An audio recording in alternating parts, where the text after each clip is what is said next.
میرے بھائیوں یاد رکھو، عورت گھر کی ہی نہیں بلکہ پوری کائنات کی زینت ہے۔ دنیا سے اگر عورت غائب ہو جائے تو دنیا کا رنگ و روپ مان پڑ جائے گا۔ مردوں کی زندگی سے اگر عورت چلی جائے تو اس کی زندگی سونی سونی اور اجیرن ہو جائے گی۔ مردوں کو سکون اور راحت عورت سے ہی ملتی ہے۔ مردوں کی غم دورہ و غم زندگی کا بوجھ ہلکا کرنے والی عورت کی ہی ذات ہوتی ہے۔ بیماری سے لے کر کام کاج تک ہر موڑ پر سہارا دینے والی عورت ہے۔ شادی کے بعد انسان عورت کا مقام پتہ نہیں کیوں بھول جاتا ہے، جبکہ اس کو معلوم ہونا چاہیے کہ یہی مرد جب بغیر بیوی کی زندگی بسر کرتا ہے تو لوگ اسے نامرد کہیں گے۔ عورت ہی مردوں کی مردانگی کی علامت ہے، ایمان کے مکمل ہونے کا سبب ہے۔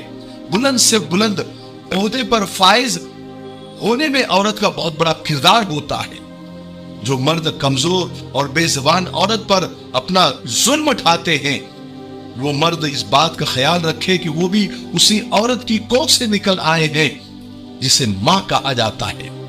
اسی لیے کہا جاتا ہے، حدیثوں میں بھی ہے کہ عورتوں کے بارے میں اللہ سے ڈرو، یعنی عورتوں پر ظلم کرنے سے پہلے ایک بار اپنی آخرت اور قیامت کے دن کو اور اللہ کے غصے کو یاد رکھو۔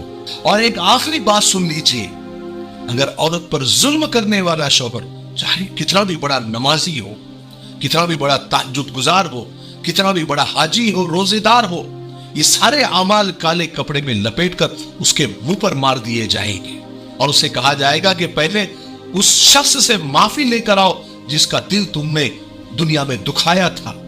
وہ آنکھ سے جو تم نے آنسو نکالے تھے بلا وجہ، پہلے اس سے معافی لے کر آؤ۔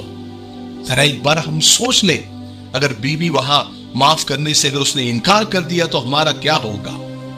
ارے میرے بھائیوں، وہ اپنا گھر چھوڑ کر آئی ہے، صبح کا ناشتہ، دوپہر کا کھانا، رات کا کھانا اس کی ذمہ داری، کپڑا دھونا، استری کرنا اس کی ذمہ داری، گھر کی صفائی، جھاڑو پوچھا اس کی ذمہ داری، بچے سنبھالنا، بچوں کی پرورش اس کی ذمہ داری، ساس کا یہ کام، سسر کا وہ کام، سب کچھ اس کے ذمہ حالانکہ شریعت کے اعتبار سے نہیں ہے۔ دنیا کے کسی بھی بڑے عالم سے آپ پوچھ لیں، ان میں سے کوئی ایک کام بھی بیوی کی ذمہ داری اور رسپانسبلٹی نہیں ہے سوائے بچوں کی پرورش سے۔ اگر وہ ان سب کاموں سے انکار کر دے تو اس کو گناہ بھی نہیں ہے، لیکن پھر بھی وہ اللہ کے بندی سب کچھ کرتی ہے۔ اس کے باوجود اسے گالیوں سے نوازنا، اس کو اس کے گھر والوں کو گالیاں دینا، اس کو مارنا سب کے سامنے، اس کو ذلیل کرنا، یہ کہاں کی عقل مندی ہے؟